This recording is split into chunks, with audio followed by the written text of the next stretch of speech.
জাতীয় দলে ফিরবেন দিবালা। বিশ্বকাপের দলে তাকে নিয়ে বিশেষ পরিকল্পনা আছেন স্ক্যালোনি।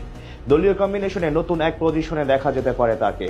আর রোমা জাদুকরী আগামী বিশ্বকাপে হতে চলেছেন স্ক্যালোনির টার্ম কার্ড। বিশেষ সব পরিকল্পনা রাখবেন বা পায়ের এই ফুটবলারকে ঘিরে।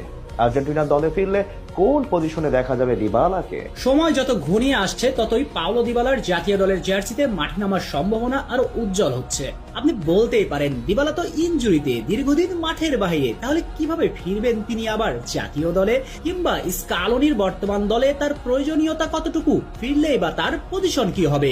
সব প্রশ্নের উত্তর খোলাসা করা যাক, চলুন। দিবালার জাতীয় দলের প্রয়োজনীয়তা অপরিসীম। দিবালা এখনো আর্জেন্টিনা জাতীয় দলের অপরিহার্য অংশ, কেননা অভিজ্ঞতায় টাইটম বুর্জে রোমা তারকা ক্যারিয়ারে খেলেছেন দুটি বিশ্বকাপ, বিশেষ করে কাতারে বিশ্বকাপের ফাইনালে অত্যন্ত গুরুত্বপূর্ণ সময়ে স্নায়ু বিভৎস মুহূর্তে মাঠে এসেছিলেন, যে অভিজ্ঞতা আগামীর বিগ ম্যাচগুলোতে কাজে আসবে আকাশী নীলদের জন্য।